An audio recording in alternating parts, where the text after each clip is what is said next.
Halo, assalamualaikum warahmatullahi wabarakatuh. Kembali lagi bersama Fit Vlog Blitar.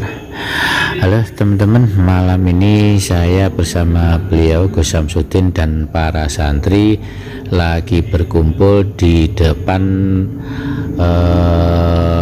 pelataran rumah Eyang Joyodigdo ya. Jadi ini nanti kita mau riadoh sama pengambilan barang-barang pusaka di makam gantung, ceritanya seperti itu ya. Nah ini sekarang ayo kita dengarkan tausiah dari Gus Samsudin. Dan beliau ini juga terkenal sebagai orang yang sakti mandraguna.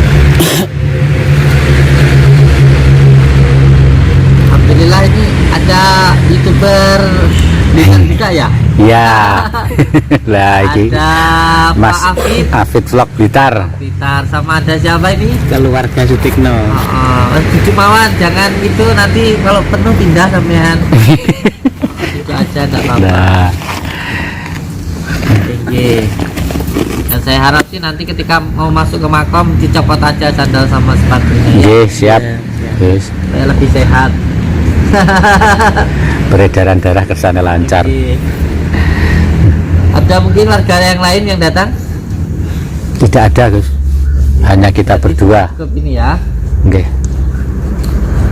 Oke, tadi saya berbicara tentang beliau ini juga dianggap sebagai orang yang sakti. Yang sakti, yang dimaksud sakti itu bagaimana? Yang disebut orang sakti itu adalah orang yang sabar karena Allah. Orang yang sakti itu adalah orang yang sabar orang yang sakti itu adalah orang yang sabar ngalah. Itu adalah orang yang sakti. Orang yang sakti itu yang dicaci nggak sakit hati, yang dipuji tidak merasa tinggi hati. Jadi dicaci mau puji itu sama saja. Saya tidak. Dan sekarang kita ada di sini, niatkan yang pertama untuk mengingat kematian. Karena nasihat yang paling utama itu ialah mengingat kematian.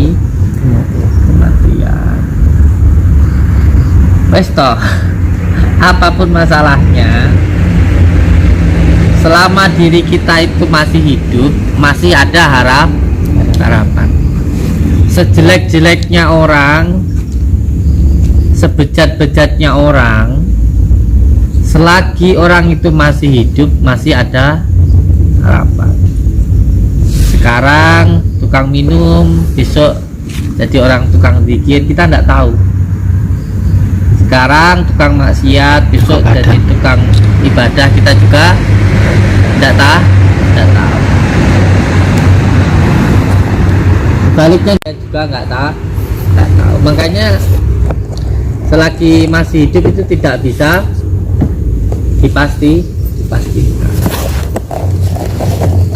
Yang terpenting ketika kita ibadah, jangan sampai memandang rendah orang yang tidak ibadah. Jangan mentang-mentang kita sholat lalu kita merasa lebih baik dari orang yang tidak sholat. Karena kesombongan itu adalah sifatnya kesombongan itu adalah sifatnya setan. Jadi jangan sombong dengan kebaikan yang kita lakukan. Kebaikan itu, ibadah kita itu apabila dibandingkan dengan sifat Allah sama sekali tidak sebanding. Kalau kita mau hitung-hitungan, kalau kita mau merasa bangga dengan ibadah kita, itu sama sekali gak pantas ya.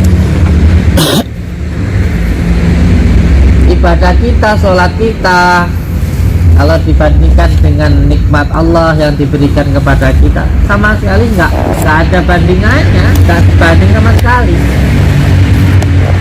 Kita mungkin merasa orang yang sangat taat beribadah kepada Allah, lalu kita membanggakan ibadah kita, apalagi kalau kita sampai mengharapkan surga, maka itu semuanya nggak sebanding dengan nikmat Allah yang diberikan kepada kita. Seandainya kita gunakan waktu kita untuk zikir, untuk sholat, lalu nikmat-nikmat Allah yang diberikan kepada kita bagaimana? Nikmat nafas, nikmat bisa melihat, nikmat bisa berbicara, nikmat kita bisa berdiri, nikmat kita bisa makan, luar biasa banyak. Jadi kalau kita mau hitung-hitungan, apalagi membanggakan ibadah kita, itu sama sekali nggak sepadan dengan nikmatnya Allah. Bahkan kalau kita berpikir dari kita bangun tidur sampai kita tidur lagi, itu lebih banyak ingat sama Allah atau lupa sama Allah? Lebih banyak lupanya. Makanya saya mengajak panjenengan untuk istiqomah mengamalkan sholawat, karena ketika kita nanti mati mau membanggakan pahala ibadah kita, ya nggak sebanding dengan nikmat Allah. Belum lagi kalau ada maksiat itu, maka sebenarnya yang bisa menolong kita ya hanya ridhonya Allah dan syafaatnya baginda Rasulullah. Hanya itu. Makanya saya mengajak panjenengan untuk bersolat. Nah, langsung aja malam ini, sudah malam, kita nanti berkholwat, beriadah di makam ini. Yang pertama untuk mengingat kematian, karena saya ulangi lagi, selama kita hidup itu masih ada harapan. Makanya saya itu kalau susahnya luar biasa, itu saya sering senangnya di makam, senangnya di kuburan. Karena apa? Karena ketika di kuburan, ketika di makam, itu saya melihat banyak orang yang meninggal. Dan orang-orang yang meninggal itu harapannya cuma satu, yang mereka harapkan itu bisa hidup kembali, lalu memperbaiki sholatnya. Makanya kita yang masih hidup itu adalah nikmat Allah yang luar biasa, karena masih ada kesempatan untuk itu. Bayangkan segitu banyak orang yang meninggal, harapannya cuma satu, hidup. Dan kita yang masih hidup berarti masih banyak harapan. Selama kita hidup itu masih ada harapan, maka terus lakukan kebaikan. Dan yang kedua, untuk doa, terutama kepada leluhur kita di makam ini. Kita menyambungkan doa dengan leluhur kita, dengan orang-orang yang berjasa terhadap negara kita, terkhusus untuk warga, untuk Blitar. Karena apa? Karena ketika kita ingin mendapatkan barokahnya dari leluhur kita, ya, untuk utamanya yang pertama ya kita harus mau mendoakan leluhur kita. Ketika kita mendoakan leluhur kita, itu nanti baru doa-doa yang disampaikan oleh leluhur kita akan sampai kepada diri kita. Ketika panjenengan pengen doa-doa yang disampaikan oleh orang tua nyampe kepada diri panjenengan, kuncinya panjenengan harus mau mendoakan orang tua. Jadi banyak orang itu hidupnya sengsara bukan karena tidak pernah didoakan oleh orang tuanya, tetapi karena anaknya tidak mau mendoakan orang tuanya. Jadi ketika ingin doa orang tuanya sampai kepada anaknya, maka anaknya harus mau mendoakan orang tuanya. Jadi ketika kita ingin hidup kita itu seperti yang didoakan oleh orang tua, maka kita harus mau mendoakan. Ketika kita ingin mendapatkan barokah doa dari ulama-ulama kita, kiai-kiai kita, ya kita harus mau mendoakan ulama, kiai atau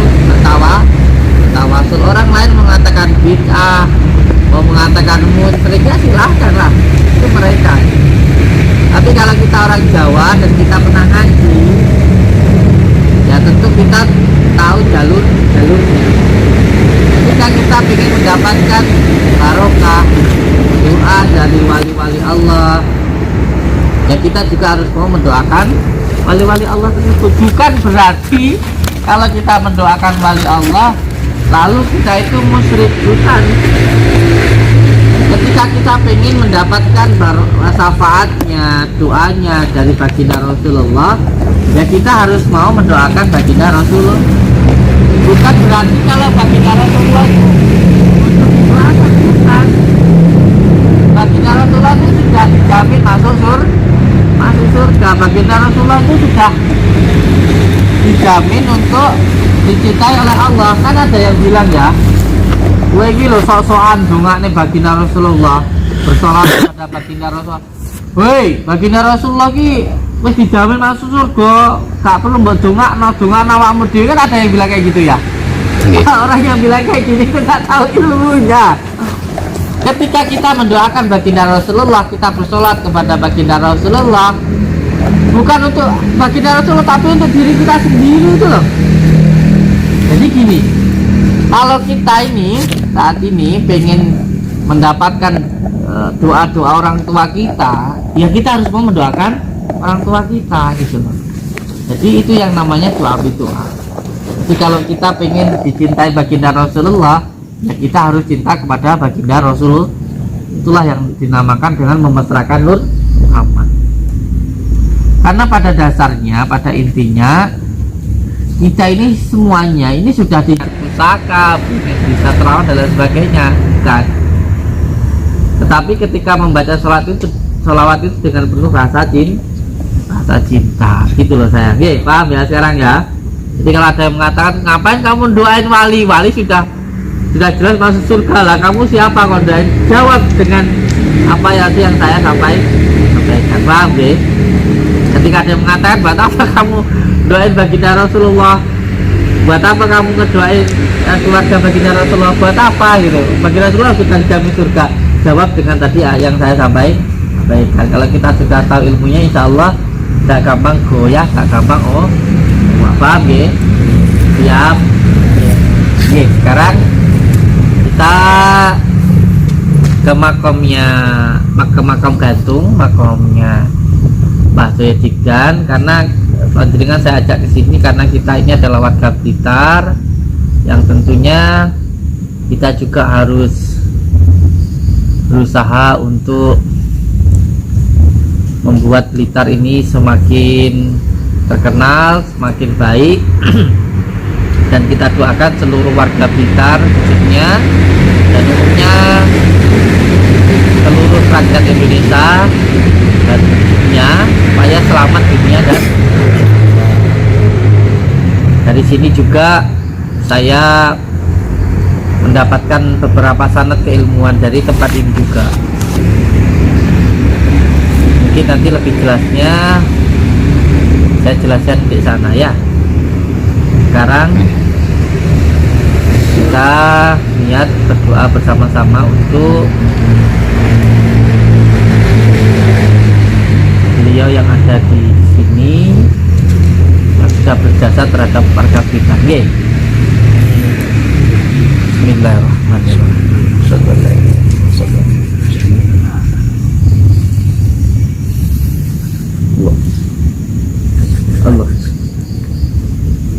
Allah. Alhamdulillah. Monggo anak-anakku semuanya kita berangkat.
kita ke sana.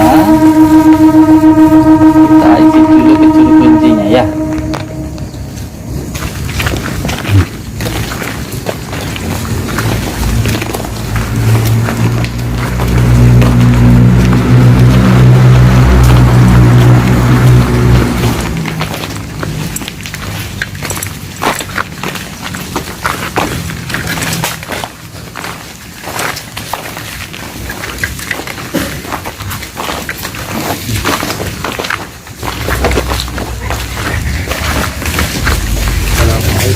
Waalaikumsalam warahmatullahi wabarakatuh.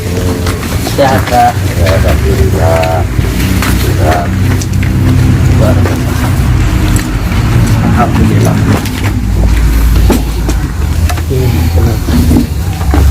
Suara apa nih kau? Halo? Suara apa nih kau? Anu. Sekolahan gitu. Oh. Nggih, Pak. Kula badhe nyuwun izin.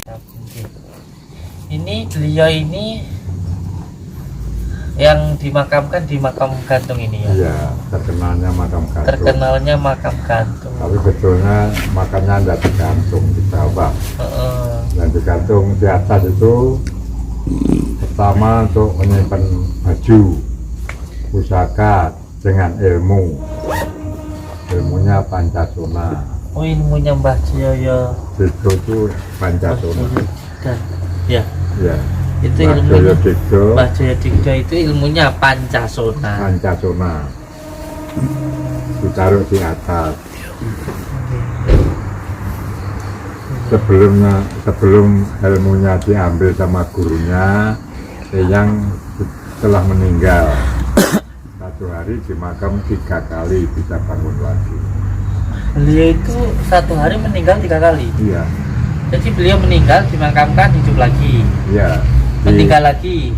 Di masuknya makam Heeh. hidup. Oh, Hidup dimasukkan lagi. makam hidup lagi. Iya. Dimasukkan makam hidup lagi. Dicuci bisa hidup lagi. Meninggal. Meninggal lagi. Iya. Lantas bisa baru diadani, dimasuknya makam, diuluk, bisa hidup lagi. Jadi satu hari 3 kali. Ilmunya, Meninggal hidup lagi Iya. ngoten nggih. ilmunya diambil sama gurunya. Terus Terus akhirnya ilmunya diambil sama gurune niku. Iya. Diambil sama gurunya, ditaruh di atas. Terkenalnya makam gantung. Nggih. Ilmunya ditaruh di atas makam tadi. Oh, di atas makamnya itu ya. Ya, Kalau boleh tahu sebenarnya Mbah Jaya Digdo niki sejati ini niku sinten, Mbah? Sejatinya beliau itu siapa? yang anu. Ya Jojo Digdo. Jodohnya itu namanya dulu Kamandriman. Oh, namanya beliau itu Kamandriman. Ini kerennya apa ini? Tak ngerti gue, tak jelasnya kopi gak apa-apa. nggih. Pripun, Mbah? Ya, Makanya saya kemerok nih. setelah beliau menjadi pate, Hmm. gelar dia juga. Heeh. Jadi maaf ya, Heeh. ngomong malah gitu kan. Heeh. Jadi yang itu beliau meninggal, waktu meninggal ini susah dimakam. Waktu meninggal itu susah dimakam karena punya ilmu. Heeh, heeh. Nah, itu keluarga ingat kalau gurunya itu yang itu punya guru. Nah, ingat harus didatangkan suruh ngambil ilmunya. Setelah ilmunya bisa di kantor ilmunya diambil.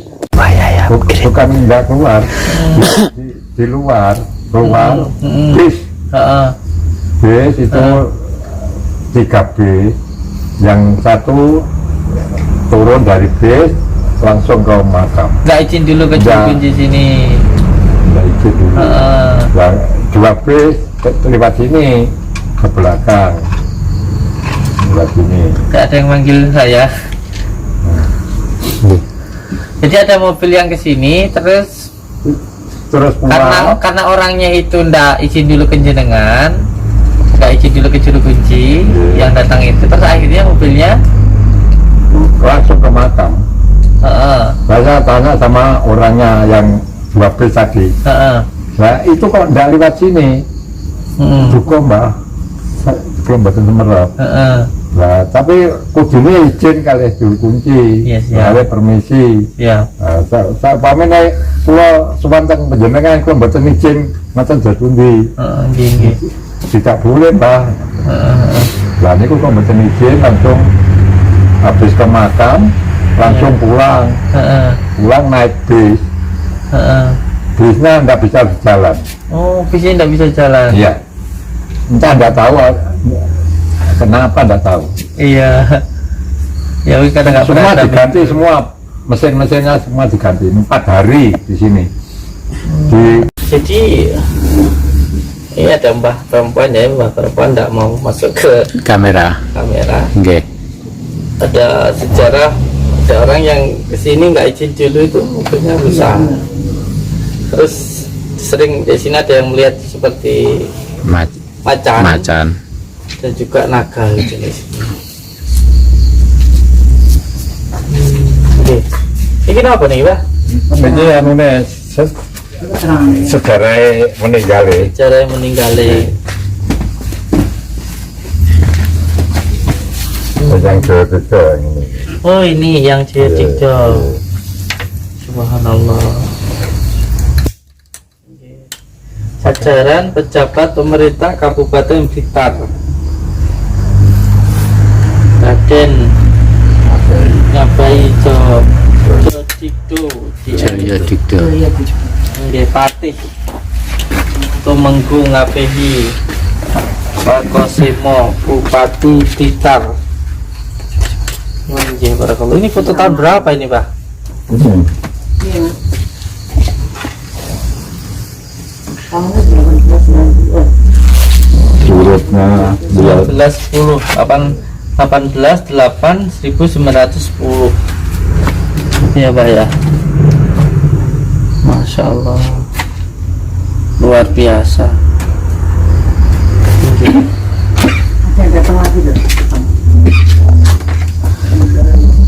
Boten. Ini terkenal mempunyai ilmu Pancasila ya Pak ya. Terus beliau ini juga terkenal yang mempunyai pusaka Samandiman Pak ya. Maet ya Pak. Samandiman. Sedep Samandiman. Namanya banyak ya.